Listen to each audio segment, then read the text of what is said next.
Hey everyone, Ivy Gaming here, and today we're playing Dragonheir Silent Gods. For today's video, we're going to talk about a bit of a fireside chat that me and a couple other content creators, as well as some moderators, had with the staff and devs of Dragonheir. And this is a long one, guys. Think of it podcast style, lots to read and lots to discuss. Alrighty, so we actually had a chat with the staff, with the devs, some CCs, moderators, fireside chat, as we're going to talk about here. So I actually started already recording this and then my power went out, so I'm hoping I can do a good job at remembering everything I really wanted to say that's super important and not think I already said it and forget to say it for this video, so bear with me, I'm going to try my best. But I started going through this pretty far, was almost done when my power went out. And what I could tell by this is exactly what they read to us.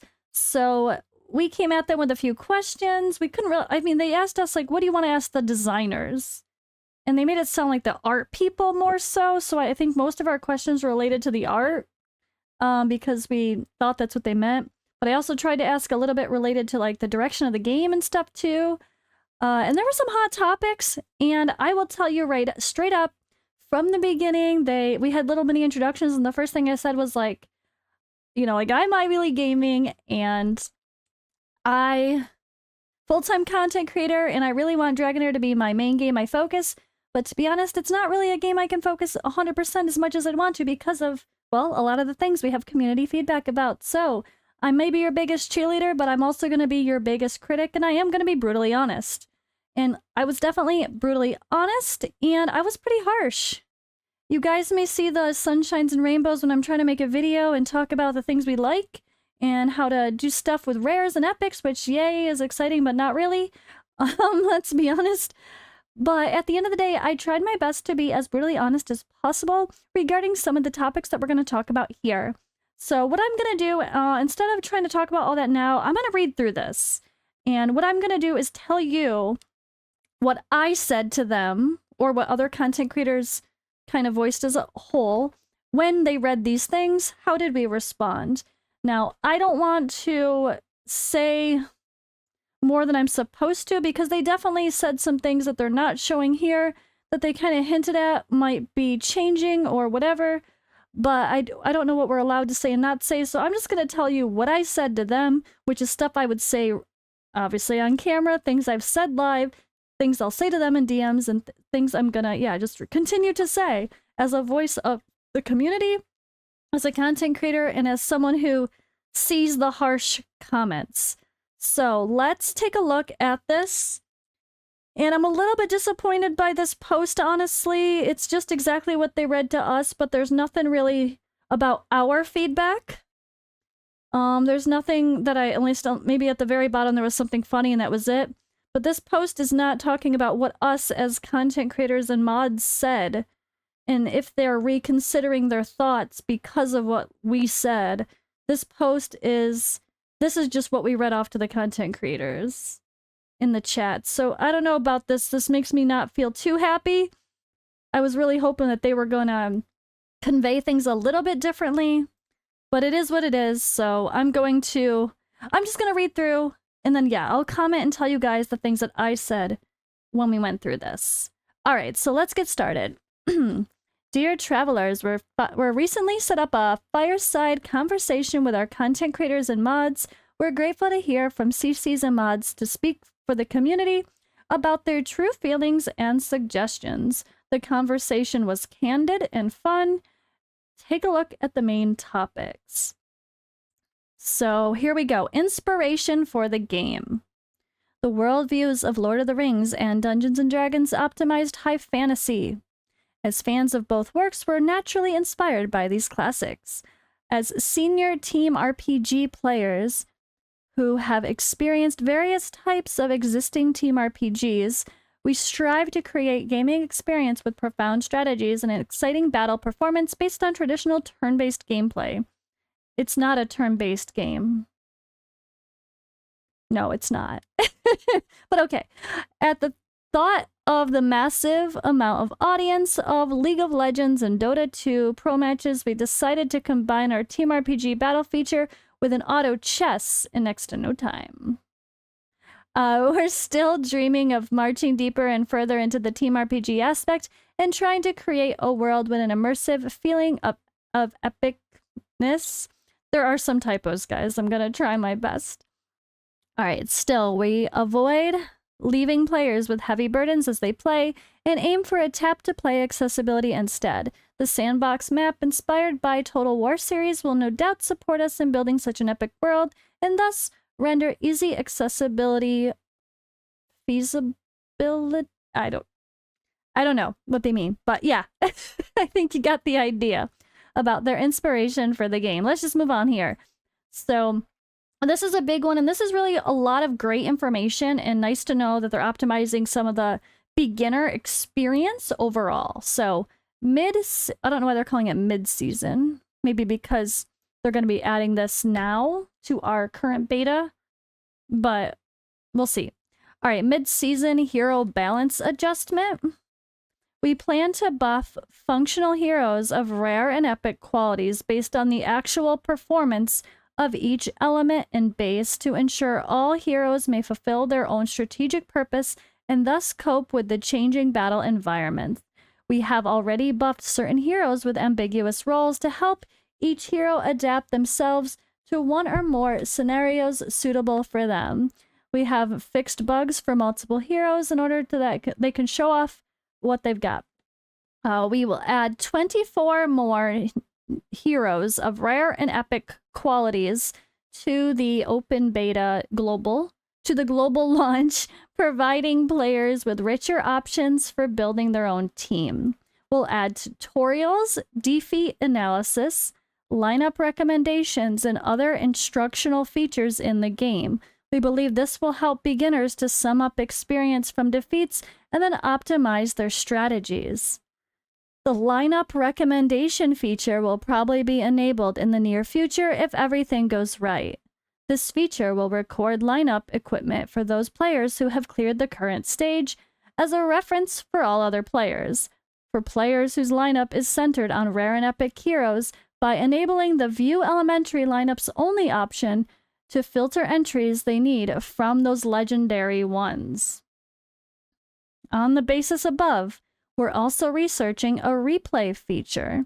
Through replays, players can view the whole process of other players casting skills, deploying their heroes, and arranging their positions. With this information, we will surely better understand the best possible strategy. We are also checking the feasibility of a hero rating feature. Once this feature is available, players will be able to either give ratings to their heroes based on performance in different dungeons or check out remarks from other players on each hero. With the help of this feature, players will better understand the pros and cons of different heroes under different circumstances so as to form clearer idea of hero development. So, they obviously are going to balance heroes or fix bugs as they go along, fair enough. They're going to be adding more epic and rare heroes to the game, which is good, honestly, because there's more legendaries than epics or rares, which is really confusing. I don't understand that. Remember, I think I first counted that there was more legendaries than epics, and I was like, since when does a game have more legendaries than epics? Really weird. So more options is definitely ideal. Also, the ideal of better beginner tutorials to point out important things is certainly needed. Some of the tutorials are lacking for sure. Also, I love the idea of the lineup recommendations, including ones that exclude legendaries. That's really cool as well. So often we're going to try to do stuff with just our adventurer plus rares and epics to be more relatable to people that don't have a team full of legendaries. So when those kind of teams show up as recommendations, people can get a better idea of who to use if they aren't super lucky with their gacha summons and got a ton of legendaries. I also love the replay feature idea, especially the fact that you can see where people are going to position their heroes on the board. That sounds amazing.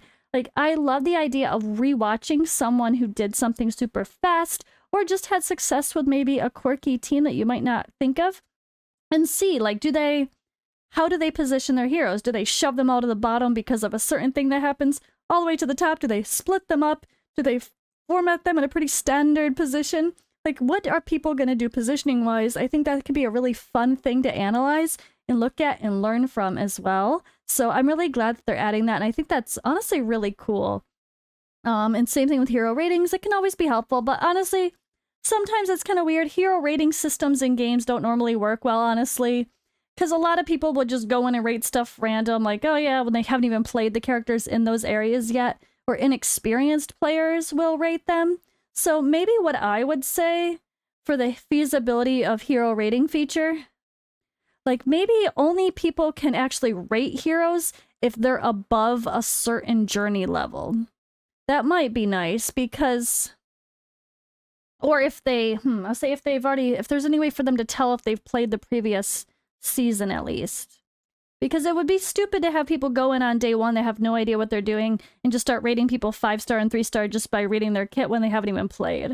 So that's something they're going to have to, I think, work on, because I don't really like hero rating systems in games usually, because it's just like, who's going to really look at that? Like, usually they're not very good, and it's just random opinions of people that might not even have any idea what they're doing or never even played the character in the first place.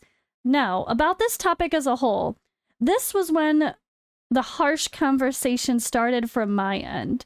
So this is where I started being very blunt during our developer stream. Well, I started off saying I was going to be, and I sure tried my best to be as brutally honest as possible. And I was like, all that sounds great. Yes, we need good quality of life features. All those improvements sound like they're going to help the beginner experience. Well done. But nobody cares about rares and epics. I mean, yes, yes, as a content creator, and people will eventually appreciate that you can actually use rares and epics in the game to be successful for pushing content. It might be a little bit slower, which I personally feel, because I'm not doing any end-level dungeons yet because of it. But it's possible. It just takes a little bit more work or a little bit more thought. And honestly, some of the epics are better than legendaries anyway. So yay, that's good. But when it comes to the summoning, this stress on epics and rares being amazing isn't going to keep people in the door. People want shiny, people want legendary, people want gold. And if they don't improve the amount of legendaries that people can get, or that at least give us more chances overall, it's not gonna look good for them. It's just not. Like, people are gonna go to another game that feels generous. They're not gonna go to it. They're not gonna stay in a game that feels pay to win because it's impossible to get the die required to get a legendary in the first place. They're just not gonna stay. We've already seen it. I see it in my comments every single day. And I don't want to play a game that I have to defend. I don't want to create content on a game that I have to defend. I want to be able to say, this game is so generous. The summons are so much fun. They give us free stuff. They have great events. We get a free character. They have a login champion. I want to be able to say generous things. Not, yeah, it's really hard to get a legendary, but don't worry, the epics and rares are good. That's not good enough. And if they don't change anything, this game is not going to succeed. It's going to have the same response it's already had during beta, which is not a good one, which is we are disappointed, and that's the brutally honest truth. We're very disappointed, and the next statement is another reason why we're disappointed. And also a reason why I'm disappointed in this post, honestly. I feel like they dropped the ball yet again to give players hope for the future of the game the way that we got hope in the conversation for the Fireside chat. So here we go. About Purple Dye. Considering the Otherworld Horn is where players might get legendary heroes by pure luck, we have no plan of offering legendary heroes by consuming Starlight Stone Dye at present. Statistics show that quite a few lucky fellows are rewarded legendary heroes from the Otherworld Horn. We'll improve current guides on this feature to let players know how. Bruh. Oh my god. Yeah. Why would they have... Okay. I'm gonna be honest, we were like, no. In the chat, everyone responded very negatively to this statement. So why the hell would... I don't understand why they're posting this as is. The exact words they gave to us, there should have been another paragraph saying, we have talked to content creators during our fireside chat. We understand that people strongly are pushing for a chance to get a legendary from a purple dye. We are open to considering this for the future, but we're looking for the best ways to go about it. Just say you're considering it, even if it's a lie. Say it. This gives everyone, again, no hope. And sounds like, yet again, they're not listening to our feedback. This is honestly very disappointing of a post. And I don't understand why they worded it this way. I don't understand at all, because in our chat, I honestly got the feeling that they might consider it. But by posting this, it makes it sound like they're just ignoring our feedback yet again. And that doesn't make me feel good as someone who's trying to care about this game. It doesn't make me feel good at all. And I get comments saying, why are you supporting this game? It's trash. The developers are greedy. This game is terrible. It's just a money grab. I get terrible comments sometimes. And I want you guys to know that we're trying to make our voice, your voice, heard. And just because you see sunshines and rainbows in our YouTube videos of trying to show you a team you can use or talk about beginner tips, doesn't mean we're not also strongly voicing our opinion about all the things that are very wrong and very disappointing in this game. We're trying. But, yo, staff, people, why did you put this post out like this? Why? I'm really, honestly bummed right now reading this. When I started reading this, I was like, oh, okay, they're reading us the feedback. That's cool. And then I scrolled to the bottom and I saw they showed, oh, players laughed about this one thing. But what about our other conversations in that fireside chat? What about where we told you how terrible your summoning system is? How terrible the chances are, how terrible these purple dye are. The summoning events, I literally said to them, are the worst summoning events I've ever seen in any game I've ever played. The most greedy looking, pay to win, terrible events. Straight up saying that, and I'm saying it again. Those really strange ones that are like, get 5 legendaries before you get 1 on your wish list. What? Like, those are the worst events I've literally ever seen. And so, I'm so confused by this.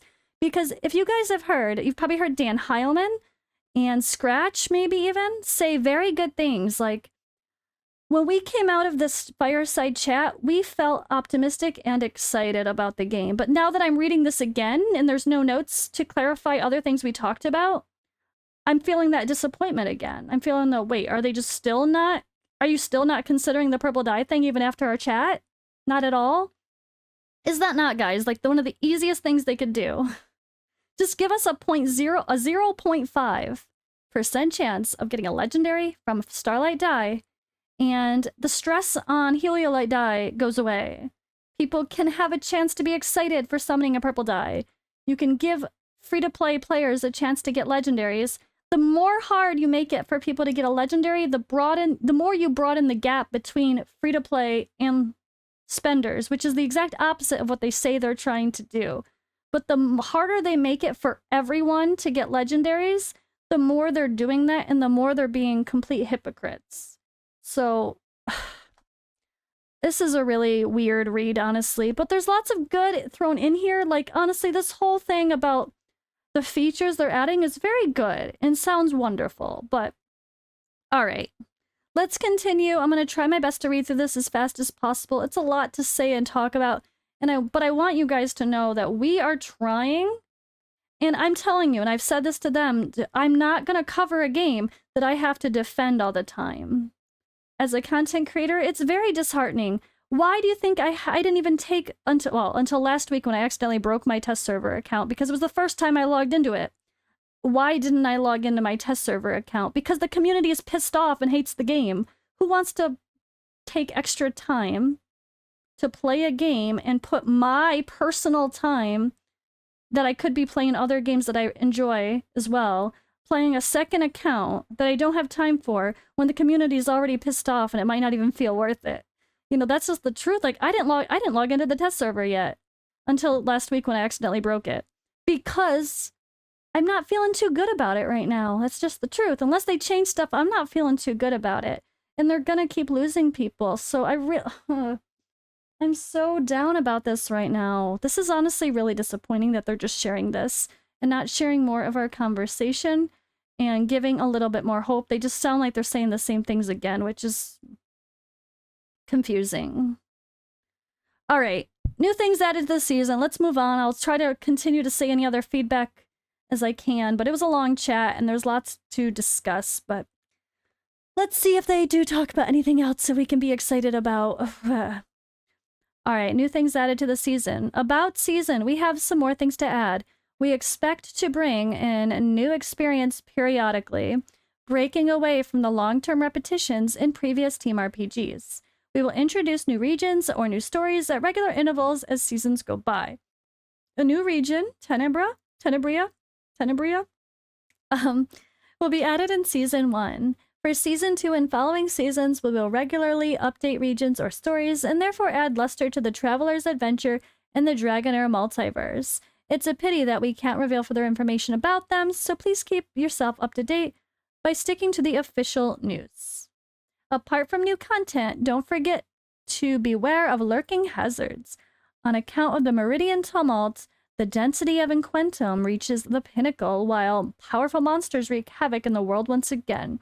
It is high time you step forward, conquer new threats, and collect new treasures.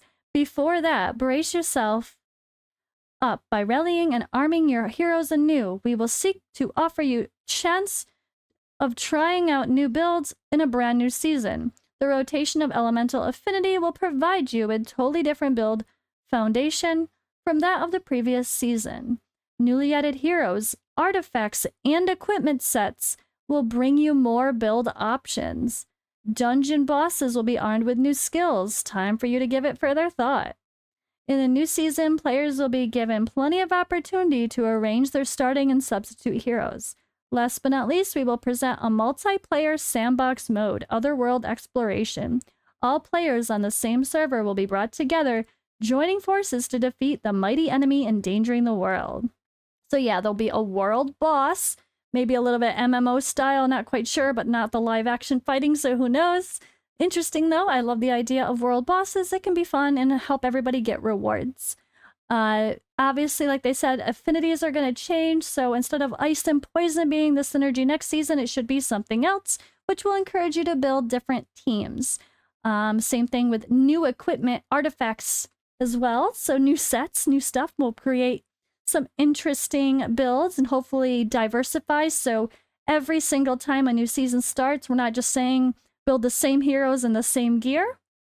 That's definitely a good thing and very encouraging, and that's what I like about this idea of seasons. I really do like the idea that every few months I want to feel that excitement of starting a new account again or playing a new game again. I love that idea personally, because honestly, maybe it's just my changing of tastes over the years, but I get bored. Like, I love Eternal Evolution, but I played it for almost a year. I stopped. It's not that the game isn't amazing. The game is awesome. Eternal Evolution's fantastic. I'm just having fun playing new and shiny things, right? We want new and shiny. So I like the idea of seasons personally, and I'm excited for that. All right, about season settlements. Season settlements are carried out on all servers independently. Rewards will be distributed according to the progress and performance of each player. The worldview and lore are consistent. Still, we'll try to create independent stories for different seasons under the premise of a coherent main body of a storyline. We hope that missing out on a season will not cause difficulties for players to understand the main plot. So I did clarify that, like, let's say we're on season 5 and other new players are just starting. They're going to be starting on season 5 as well, but there will be like some story catch-up. So they're not missing out on the general ideas of what led up to the current story. So that sounds really good. All right, server merging. When characters on different servers are merged into one server, the owner will be able to view multiple characters on a server. Either characters at level N or above, blah blah blah, or topped up characters will be preserved. Before the amount of data exceeded the upper limit for storage capacity, we will strive to retain as much character data as possible instead of adjusting this rule. So yeah, they're gonna like hopefully find a way to wheedle out inactive accounts every time they merge servers. So it would make sense that if someone like re-rolled a bunch of accounts, you kind of figure out like what's the typical level that people are re-rolling at if they're like stop playing and then they start playing a different one instead. Is it journey level 5 or 10? Maybe every account that's not journey level 10 gets deleted. But with warnings, you know, sent out to your email addresses or something, whatever. Or hells to where it's disabled, but then you can reactivate it somehow, maybe? I don't know. But the top-up idea is silly because someone could spend in the first 5 minutes but then decide to not play an account ever again. So then what? That account just stays inactive forever. But it's hard because you don't want to disable an account that someone might end up picking back up and playing. So that's a really touchy subject, so I guess it just depends on that. But I think I like the idea of finding a way to get rid of inactive accounts so we're not merging inactive accounts no reason on servers and having like a false sense of a server being full and active. All right. Next up, we have manual control in the arena. Since attacking side enjoys a huge advantage of since the attacking side enjoys a huge advantage of adjusting the deployed heroes in arena, we are still planning to keep the current auto combat form to guarantee a relatively balanced experience for defending side. We will keep optimizing the matchmaking rules in arena to promote the gameplay experience for players at different rankings. In the meantime, we have been observing the performance of heroes of different rarity based on which we will enrich heroes combination in the arena, offering options of heroes in different styles of greater abundance. So this is fine. Like, they're just saying that basic classic arena mode is going to stay fully auto, which I think is good. If one side is fully auto, the other side should be too. I don't like when there is that advantage of I get to manual make decisions, but you just create a tough defense to beat. Because honestly, at the end of the day, which I know is a problem in arena right now, which is something they need to figure out, because of the time caps, all you do is put in a super tanky arena defense full of tanks and healers, and then they can't beat you in time, so you win because they can't beat you in time. Like, it is what it is. But when it comes to live arena, we also encouraged that. I don't know what their decisions are on any of this, but I am going to tell you what we said, or what I said at least specifically. And we definitely gave the sentiment that live arena is not live arena. The other version of arena that's temporary, I don't even play it, it's so terrible. It's literally just a reskin of classic arena, and you choose your players in the moment, but there's nothing live about it. It's pointless. So until they can give us a true live arena format where we can make live decisions because it's live, don't even put that out. Like, I strongly think they should just get rid of that game mode because it's pointless. Don't put it out if it's a half-ass game mode. Put it out once it's complete.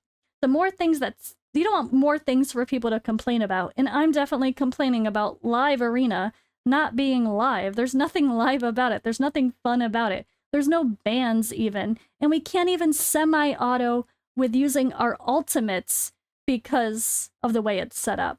So I think there needs to be something changed there, whether we can semi-auto, which I know that can be really hard the way that things are made with these type of games, or do a totally different system. Like, I give the example, Everlegion had this amazing fun Trial of Legacy live PvP temporary game mode that was so much fun. It was a pool of heroes that you get to choose from that, based on rarity, had like a point system to them.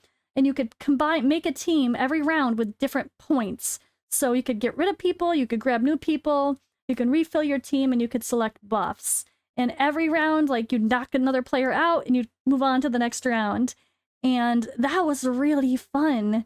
And it was not based on your account, it was based on everyone getting access to the same overall pool of heroes that were randomized throughout the rounds. So it really taught you the different heroes in the game, and it taught you a lot about team composition and taking advantage of synergies of like the different elements or factions. And I think that was really cool. So something like that might be needed in a game like this because it's not as easy to do like a fully manual real-time arena back and forth setup where there's like a turn-based game that's easy. It's your turn, it's my turn. It's your turn, it's my turn.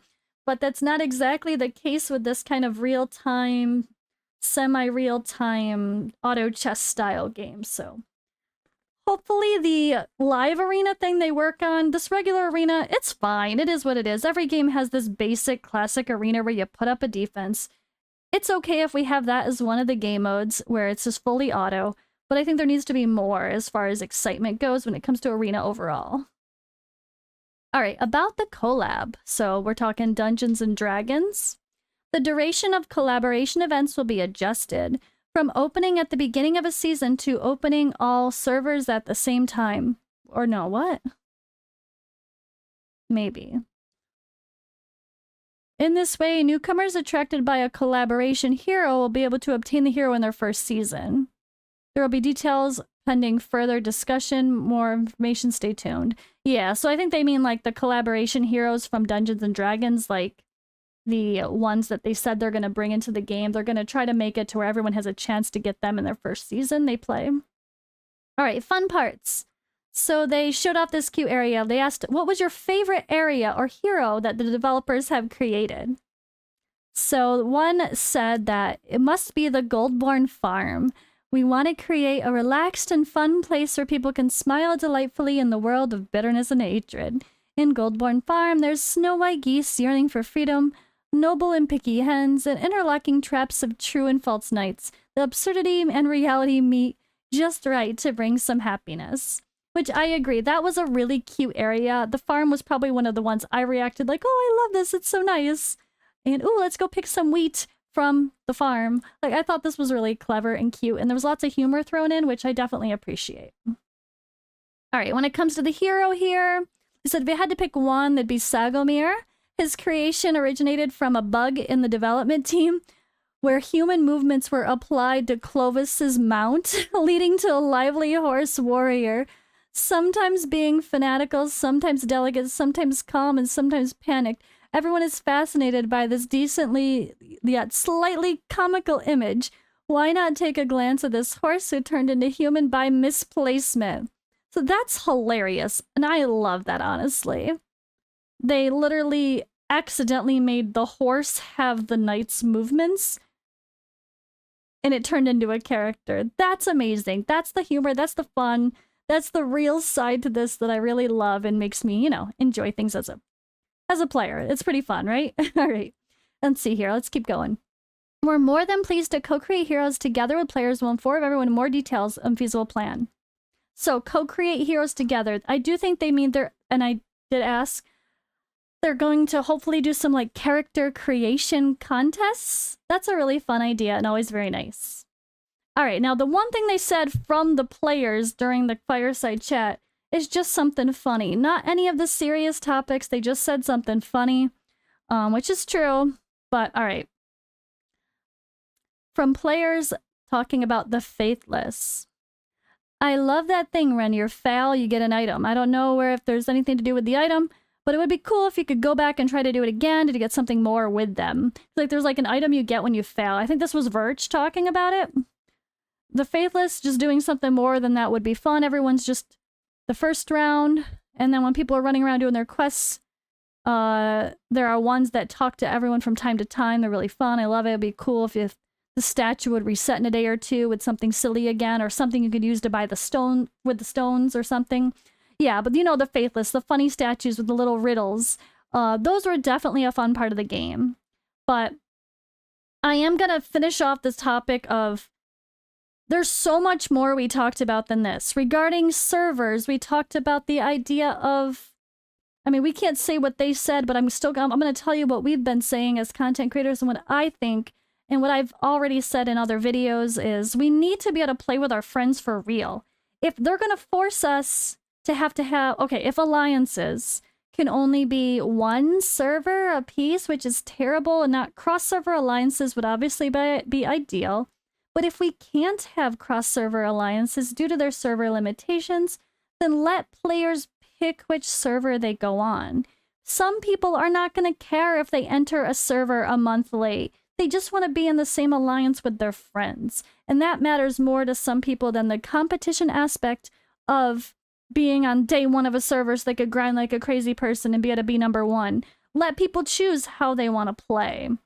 And the other overall sentiment that we really conveyed for this, which I think Dan talked about in his video about talking to the devs, which was based on this conversation here, is we want to be able to play your game. You made a beautiful game. Let us play it, you know?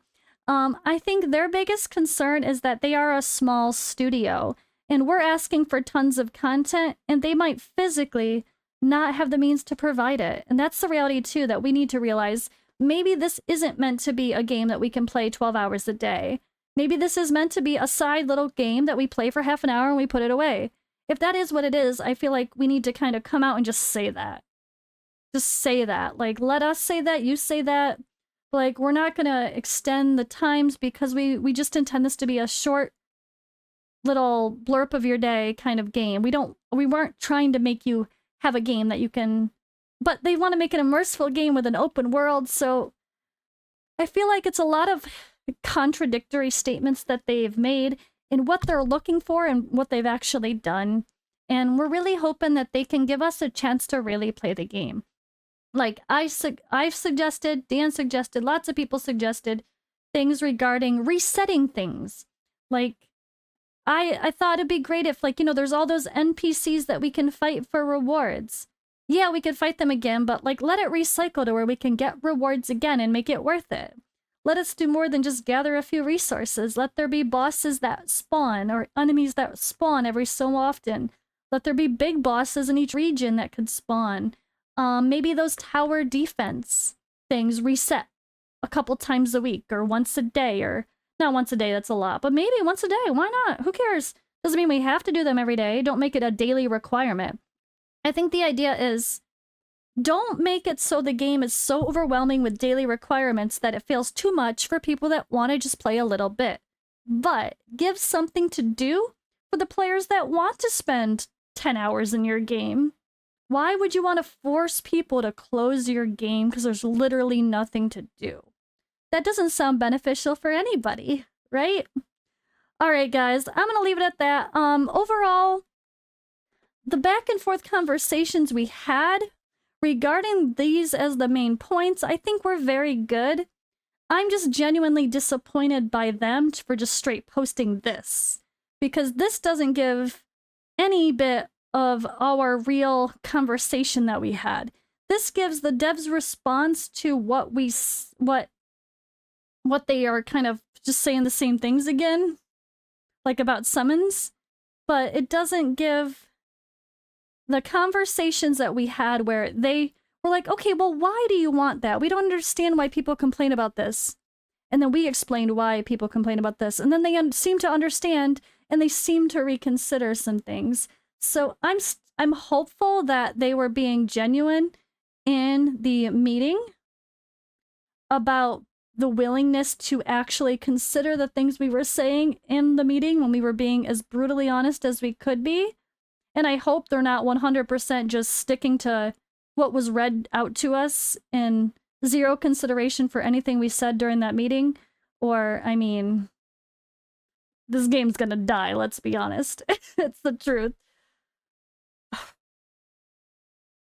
I went into this super excited, and I'm still leaving this a little bit disappointed.